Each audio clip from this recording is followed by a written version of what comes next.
Hello friends, welcome to the channel. आज का topic है कम्युनिकेबल डिसीज़ेज़।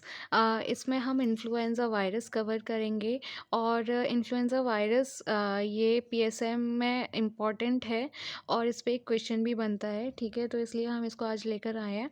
वीडियो शुरू करने से पहले आपसे एक छोटी-सी रिक्वेस्ट है कि अगर आप हमारे चैनल पे नए हैं तो प्लीज़ चैनल को सब्सक्राइब करें और अगर आपको वीडियो पसंद आती है तो उसे लाइक करें और शेयर करें। अगर आपको नोट्स चाहिए तो आप हमारे चैनल को जॉइन कर सकते हैं, मेंबरशिप ले ले सकते हैं, ठीक है? तो चलिए हम वीडियो शुरू करते हैं।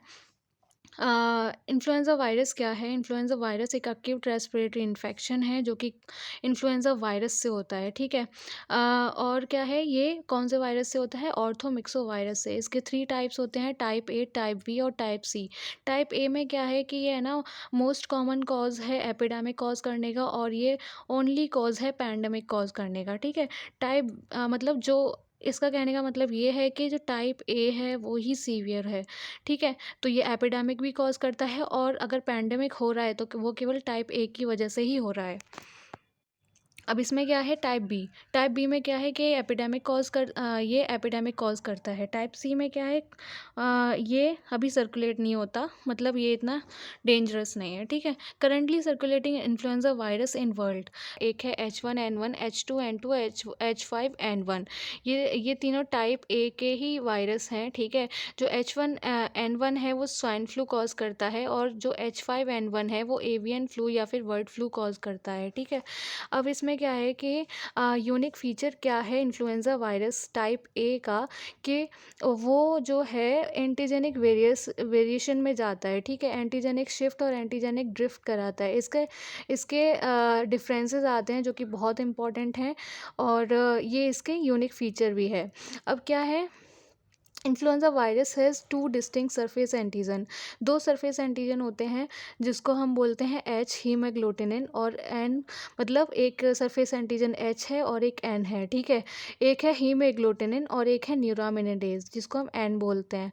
जो हीमोग्लूटिनिन है उसमें एच एंटीजन होता है जो कि इनिशिएट करता है इन्फेक्शन को और ये क्या करता है following attachment of virus to susceptible cell. मतलब जो एच है वो है ना वायरस को सेल से अटैच करने में हेल्प करेगा, ठीक है? जो न्यूरामिनिडेज़ है वो क्या करेगा, it is responsible for release of virus from infected cell, ठीक है? तो ये क्या करेगा कि वायरस को रिलीज़ करेगा इन्फेक्टेड सेल से। अब हमने देखा कि है ना इसके 2 एंटीजेनिक वेरिएशन हैं, तो एक एंटीजेनिक शिफ्ट है और एक एंटीजेनिक ड्रिफ्ट है। इंसिडेंस क्या है इसमें है ना सारे एजेस के लोग अफ़ेक्ट होते हैं और मतलब सारे सेक्सेस भी, मतलब मेल और फीमेल दोनों इक्वली अफ़ेक्ट होते हैं। इंक्यूबेशन पीरियड 80 टू 72 आवर्स तक का इंक्यूबेशन पीरियड होता है। Period of infectivity 1 to 2 days before to 1 to 2 days after the onset of symptoms. Symptoms आने के 1 से 2 दिन पहले तक और है ना 1 से 2 दिन बाद तक ये है ना स्प्रेड करने मतलब है ना क्या है कि इन्फेक्टिविटी इनकी ज़्यादा होती है। मतलब इस टाइम ये लोग स्प्रेड भी कर सकते हैं, मतलब ट्रांसमिट भी हो सकते हैं। अब है एक एवियन इन्फ्लुएंज़ा जिसको हम बर्ड फ्लू भी बोलते हैं। Avian influenza refers to the large group of different influenza virus that primarily affect birds, ठीक है? ये एक इन्फ्लुएंज़ा वायरस का एक लार्ज ग्रुप है जो कि है ना जो कि अफेक्ट करता है केवल बर्ड्स को। इसमें ह्यूमन इन्फेक्ट नहीं होते, ठीक है? ह्यूमन इन्फेक्ट नहीं होते। कॉजेटिव एजेंट क्या है, H5N1 है, टाइप ए का है ये, है ना? जो एवियन है H5N1 is a strain with pandemic potential. ये है ना पैंडेमिक कराता है, ठीक है? और क्या है कि since it might ultimately adapt into the strain that is contagious among human, है ना? अगर ये अपने आप को म्यूटेट कर देगा, ठीक है? अगर है ना इसका दूसरा स्ट्रेन आ जाएगा तो वो ह्यूमन को इन्फेक्ट कर सकता है, ठीक है? Once this adaptation occur it no longer bird virus. अगर ये म्यूटेशन हो गया, अगर ये अडेप्टेशन हो गया तो ये बर्ड वायरस नहीं रह जाएगा, ठीक है? अब क्या है ये बन जाएगा ह्यूमन इन्फ्लुएंजा वायरस।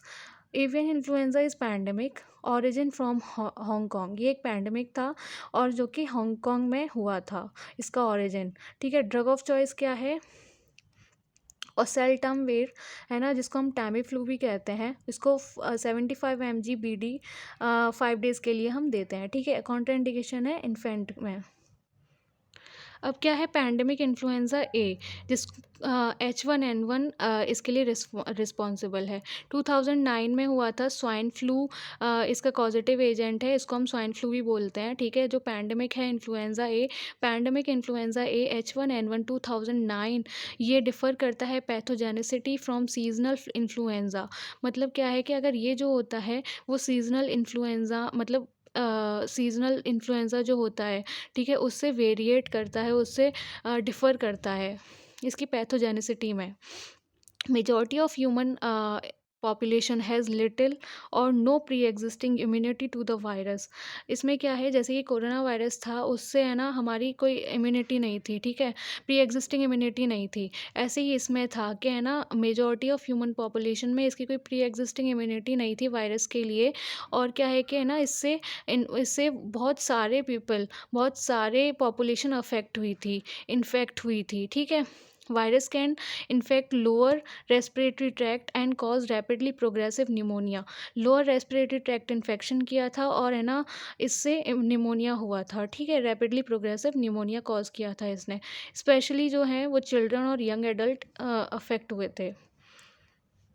अब क्या है, WHO declares of influenza pandemic on 11 June 2009। WHO ने इसको पैंडेमिक डिक्लेयर कर दिया था 2009 के 11 जून को, ठीक है। World is now a post pandemic period except India and New Zealand. अब क्या है, इंक्यूबेशन पीरियड क्या है इसका, 2 to 3 डेज़, जिसको हम है ना 18 to 72 आवर्स भी बोल सकते हैं।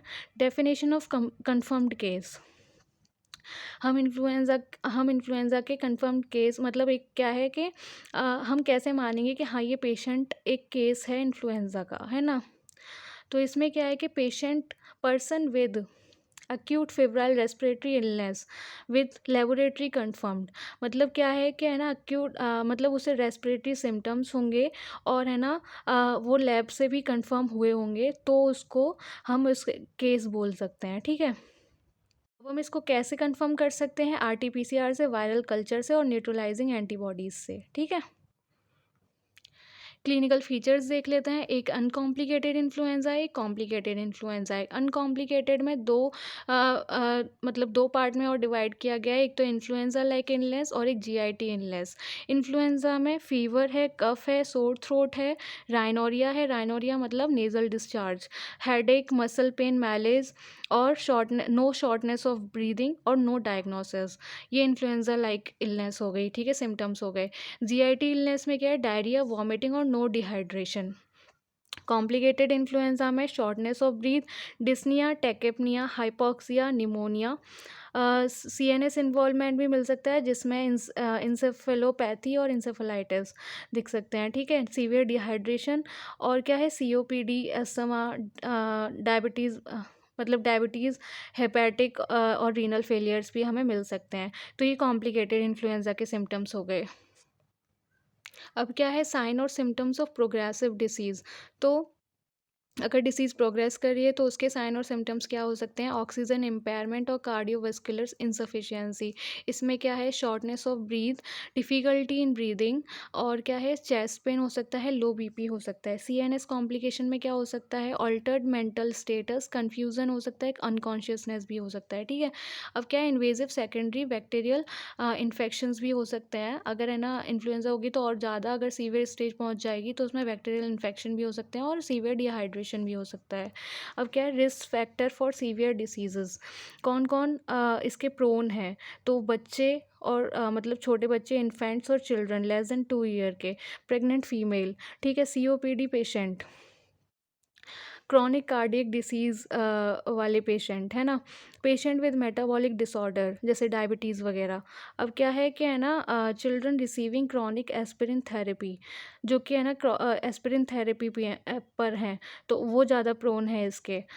Person age more than 65 year, वो ज़्यादा प्रोन है, ठीक है। Person with chronic renal failure, chronic hepatic disease, haemoglobinopathy और इम्यूनोसप्रेशन, ठीक है। तो ये रिस्क फैक्टर्स हैं, मतलब ये लोग इनके ज़्यादा प्रोन हैं। अब क्या है इसकी लैब डायग्नोसिस, तो आरटी-पीसीआर कराएँगे और सैंपल लेंगे नेज़ोफेरेंजियल या और थ्रोट स्वैब का, है ना? ट्रेकियल और ब्रोंकियल एस्पिरेशन करेंगे, एस्पिरेट इन लोअर रेस्पिरेटरी ट्रैक्ट इन्फेक्शन। अगर लोअर रेस्पिरेटरी ट्रैक्ट इन्फेक्शन है तो हमें ना ट्रेकिया का और ब्रोंकियल का एस्पिरेशन देखेंगे, नहीं तो हम नेज़ोफेरेंजियल और थ्रोट स्वैब से भी काम चल जाएगा, ठीक है? हमें ना ड्यूरेशन ऑफ आइसोलेशन, आइसोलेशन का मतलब कि उसको आइसोलेट कब करना है, ठीक है? तो क्या है कि है ना, जब जब सिम्पटम्स आए हैं उसके 7 डेज़ के बाद, और है ना रिज़ॉल्यूशन जब है ना फ़ीवर और रेस्पिरेटरी सिम्पटम रिज़ॉल्व हो गए हों, तो उसके 24 आवर बाद। अब क्या है प्रिवेंशन, प्रिवेंशन हमें कैसे करना है, ठीक है? पैंडेमिक इन्फ्लुएंज़ा ए H1N1 2009, जिसको हम स्वाइन फ्लू भी बोलेंगे, तो उसमें वैक्सीन से हम उसको प्रिवेंट करेंगे। लाइव एटेन्यूएटेड वैक्सीन देंगे, इनएक्टिवेटेड अनएडजुवेंट वैक्सीन देंगे, इनएक्टिवेटेड एडजुवेंट वैक्सीन देंगे, ठीक है? इनएक्टिवेटेड अनएडजुवेंट वैक्सीन में हम स्प्लिट सब यूनिट वैरिएंट्स, स्प्लिट वैरिएंट्स भी दे सकते हैं, सब यूनिट वैरिएंट्स भी दे सकते हैं, या फिर होल वैरिएंट्स भी दे सकते हैं, ठीक है? और क्या है कि इनएक्टिवेटेड एडजुवेंट वैक्सीन में क्या है, स्प्लिट सब यूनिट वेरिएंट्स भी दे सकते हैं, वेरिएंट्स दे सकते हैं भी नहीं, ठीक है? H1N1 इनएक्टिवेटेड वैक्सीन में क्या है, सिंगल आईएम इंजेक्शन, मतलब जो H1N1 इनएक्टिवेटेड वैक्सीन, इसमें क्या है कि हम आईएम इंजेक्शन देंगे, सिंगल देंगे और अपर आर्म में देंगे। स्ट्रेन जो होगा H1N1 होगा। स्टोरेज क्या है, storage temperature 2 to 8 degree Celsius में हम उसको स्टोर करेंगे। प्रिजर्वेटिव क्या है, थायोमर्साल। प्रिवेंट कंटामिनेटेड, मतलब क्या है कि है ना, इसको प्रिजर्वेटिव हम ये कोल्ड चेन वाले में पढ़ेंगे, ठीक है? अभी तो हम इसे ऐसे ही याद कर लेंगे। प्रिजर्वेटिव में हम क्या है कि थायोमर्साल में इसको प्रिजर्व करके रखेंगे। अब क्या है protective immunity, develop after 14 days, not 100%, मतलब क्या है कि जब इस वैक्सीन के लगने के बाद 14 डेज़ के अंदर मतलब हमारे अंदर इम्यूनिटी डेवलप हो जाएगी। अब इसके कंट्राइंडिकेशन क्या है कि है ना, किसी को पहले से ही एलर्जिक रिएक्शन हो रहा हो तो हमें उसमें नहीं देनी चाहिए, ठीक है? People with Guillain Barre syndrome, जीवीएस वाले पेशेंट में हमें नहीं देनी चाहिए।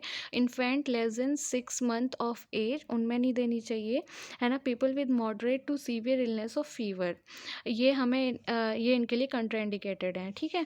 अब क्या है H1N1 लाइव एटेन्यूएटेड वैक्सीन, तो ये नेज़ल स्प्रे है और ये नेज़ल स्प्रे से दी जाती है। साइड इफ़ेक्ट इसके क्या हैं, राइनोरिया, जिसको हम नेज़ल डिस्चार्ज भी बोलते हैं, नेज़ल कंजेशन, कफ, सोर थ्रोट, फीवर, वॉमिटिंग, है ना? और क्या priority group for influenza virus, मतलब सबसे पहले हम किस किस को वैक्सीन देंगे, तो सबसे पहले हम प्रेग्नेंट वुमेन को देंगे, फिर मोर देन 6 मंथ एज तक के बच्चों को देंगे, फिर 15 टू 49 ईयर तक के बच्चों को देंगे, वो बच्चे नहीं मतलब अडल्ट को देंगे, हेल्दी यंग एडल्ट को, और 49 टू 65 ईयर तक के हेल्दी एडल्ट को देंगे, और मोर देन 65 ईयर के हेल्दी एडल्ट को देंगे, ठीक है?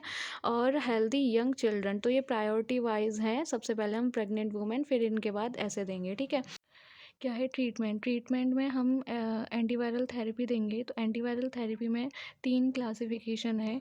एक में तो है सीवियर और प्रोग्रेसिव क्लिनिकल इलनेस, और एक में है सीवियर और कॉम्प्लिकेटेड इलनेस, और एक में है कि no high risk of severe and complicated illness but have uncomplicated illness, ठीक है? तो फर्स्ट कैटेगरी में क्या है कि सीवियर और प्रोग्रेसिव में ओसेल्टामिविर देंगे, और है ना हाई रिस्क ऑफ सीवियर और कॉम्प्लिकेटेड इलनेस में ओसेल्टामिविर या फिर ज़ैनमवीर देंगे, ठीक है? और अनकॉम्प्लिकेटेड इलनेस में कोई ट्रीटमेंट की ज़रूरत नहीं है। डोजेज़ में क्या है, ओसेल्टामिविर में 75 mg बीडी 5 डेज़ तक देंगे, ज़ैनमवीर में क्या है कि 2 इन्हेलेशन बीडी 5 डेज़ तक देंगे। तो ये था हमारा इन्फ्लुएंजा वायरस पे पीएसएम का टॉपिक। अगर आपको वीडियो पसंद आई है तो आप इसे लाइक करना, शेयर करना, सब्सक्राइब करना, और thank you for watching the lecture. Thank you.